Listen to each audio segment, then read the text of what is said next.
on examine notre deuxième situation maintenant.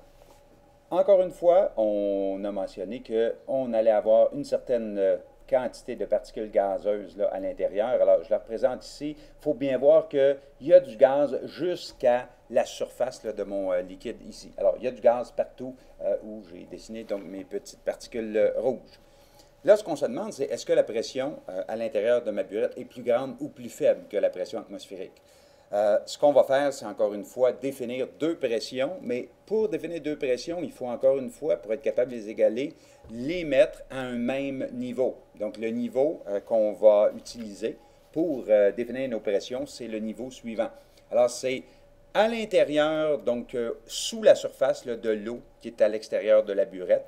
Alors, autrement dit, on a défini ici là, une hauteur, c'est la même hauteur de la surface de l'eau ici, mais ce n'est pas une hauteur en surface ici, c'est dans l'eau. Alors, directement là, à l'intérieur de l'eau.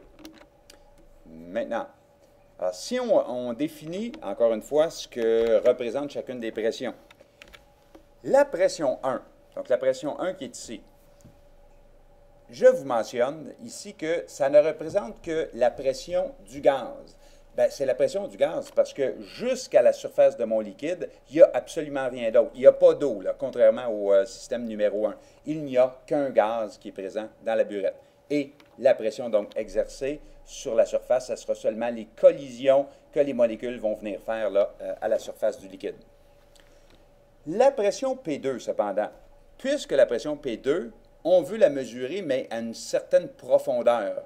Alors, on le sait, plus on descend dans l'eau, si on est un petit plongeur qui descend tranquillement dans l'eau, ou comme ça, plus on est profond dans l'eau, plus il y a une pression qui se fait sur toutes les parties de notre corps.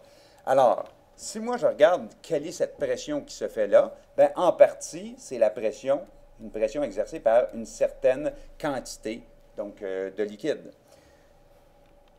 Pour la définir, donc, cette pression-là, on pourrait dire que la pression 2, c'est, oui, au départ, la pression de l'eau à l'extérieur. C'est, dans le fond, la pression que j'avais représentée ici.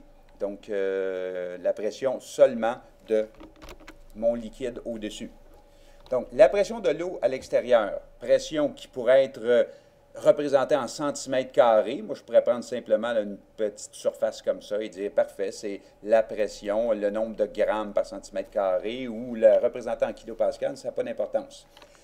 Mais donc, il faut ajouter à ça, parce que là, si on reprend notre exemple de tantôt, le petit bonhomme à tête plate, là, bon, alors vous avez, pour le petit bonhomme, il ressent cette pression-là, la pression de l'eau, mais la pression de l'eau se fait également bombarder par l'atmosphère. Donc, on a également la pression atmosphérique qui va amener, qui va amener sa pression également. Donc, la pression P2 serait la pression atmosphérique plus la pression de l'eau extérieure. Maintenant, si on procède comme tantôt, si on se dit que la pression P1 et la pression P2 sont égales, qu'on remplace la pression P1 par ce à quoi ça correspond, c'est-à-dire la pression du gaz. Alors, la pression du gaz, c'est égal à la pression atmosphérique plus la pression extérieure. Alors, parce que P1 est égal à P2. Je peux donc dire que la pression du gaz, elle est plus grande que la pression atmosphérique parce qu'il faut additionner à la pression atmosphérique la pression exercée par l'eau pour égaler la pression de mon gaz. Alors ici, contrairement à tantôt, si le niveau de liquide est plus bas que le niveau dans le récipient, bien, la pression du gaz à l'intérieur de ma burette va être plus grande. On pourrait le voir autrement aussi. On pourrait dire que le gaz, ce qu'il est capable de faire, là, il est capable d'abaisser le niveau du liquide plus bas que le niveau que le fait l'atmosphère. Alors, on pourrait dire que le gaz gagne la bataille contre l'atmosphère. L'atmosphère est seulement capable de baisser jusqu'ici, donc le niveau, tandis que le gaz est capable de le baisser plus bas. Donc, le gaz est meilleur ici que l'atmosphère en termes de pression. Alors, voilà.